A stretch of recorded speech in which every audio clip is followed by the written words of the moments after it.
Hi. Today I'm going to talk a little bit about planning for the trip to Indiana. Again, we are still in that sets in the storage and we're not in rehearsals for that show. So everything is planning stages.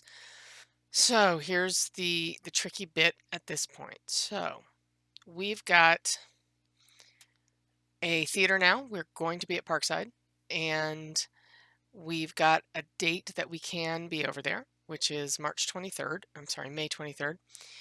May 23rd is the first day that we can be in, and they want to rehearse after school immediately because our choreographer is only available for a certain window at the end of May. So, I say so a lot. I got to work on that. The the challenge is getting the set over there and up. Now they're not going to be able to have it that first day. We don't have a semi to put the set on and move it over. Our district guys, I believe, are going to help us move everything over from our storage facility and backstage of our theater to the Rita. But they have 14-foot box trucks, and this set will take a semi to get to Indiana. It's going to have to come over in chunks. It's going to have to come over in pieces and truckloads. That is the first challenge, is to schedule that. The folks over at Parkside are trying to figure out if we can get the set pieces in and store them, kind of stage them either in their studio theater, which is down the hall from their main stage, or their shop, which is adjacent to. Hopefully they'll be able to do that. We can get everything in the few days beforehand, which of course means we have to set up a time to bring everything over there. We have to have people there to unload it. Our district guys only work during the day. They don't do Saturdays, or well, they could, but that would be overtime. And usually only in the afternoon, so there's only like a couple hour window there because they've got to do all of the other they do all the food deliveries, they do all of the moving of equipment for the district, and that's a huge operation in the mornings for them every day. We can't pull the kids out of school. We're planning on an in-school field trip, not an in-school field trip. It'll actually be an out-of-school field trip. We're planning on a field trip for the company to go either the 23rd or the 24th, probably the 24th, to learn to install the set. Because again, in Indiana, we have 4 hours. So we'll take an 8-hour day to teach them how to do it. I will have to go in separately probably and hang the lights because the lights will be set from a different show and not what we need for our production.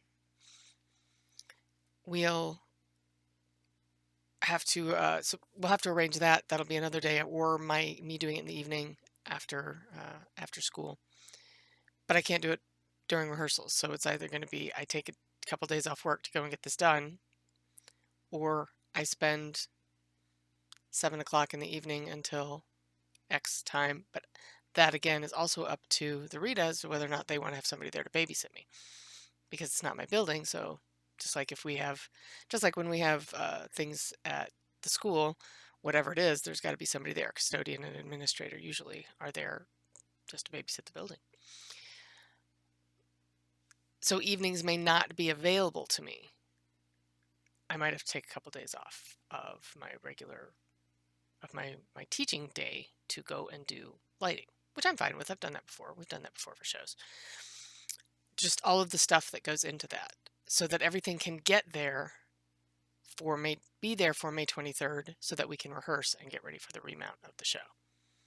Lots and lots of moving parts. Trucking, people schedules, building schedules, all of that has to get taken into account. So I'm working with the guys over at Parkside, and as soon as I have an answer from them about whether or not we can move stuff in earlier than the 23rd, once I have that answer, then I will work with the district on when we can have trucks and people to move everything to get it into the Rita or wherever they're going to allow us to put it, because they have shows on stage the 22nd. That show will clear out, and then it will be figuring out when we can hang lights, when we can take our day trip to get the kids to get them trained. And that's going to be training them to set everything up because, again, 2 years with them not having done this. It's been 3 years since we've taken a show. Yeah, because the only kids that were in that show. It's been three years since we've taken a show on the road. It's been 4 years since we've taken a show in any major time constraint. And the setup that we took with Scottsboro was so much smaller than what this set is. This set is huge. Anytime we set up the turntable, it's an operation. Good news is our district electrician was able to, well, he's going to bring it over tomorrow, but we think we have a solution that we can bypass the company box and use a safe adapter using two regular 110 outlets that that will allow us to use the turntable pretty much anywhere that we need to put the turntable, which would be fantastic because we've wanted to put it in places that we just didn't have power for. So everybody give all the love to Rob Curtis for making that happen for us. That is the update. Fundraising continues. Please, please, please. I will put the link to our fundraiser, our group fundraiser. If you are in the Kenosha Racine area, we've got lots of fundraisers going on. You can hit up the KUSD Fine Arts website, and there will be the KUSD Fine Arts Facebook page. Sorry, our website's different. KUSD Fine Arts Facebook page, and we've got restaurant nights happening. We've got kids are doing individual ad sales for businesses for our program. If you have a small business in Kenosha and would like to help support us and get your name out there at the same time, please message me. Find any of the kids in the show if you know them. Reach out and we will hook you up with a kid that is fundraising. We would love to hook you up with a kid that's fundraising. Please let us hook you up with a kid that is fundraising, so that they can get the trip covered. Thank you again so much for listening, and I will catch you up the next time we have any major news. Otherwise, shows upcoming: Revolution tomorrow night and Saturday night. That's our dance show, first dance show since we got shut down during the last dance show in 2020. So we're very excited that they get to have their show this weekend. Thanks, and have a great night.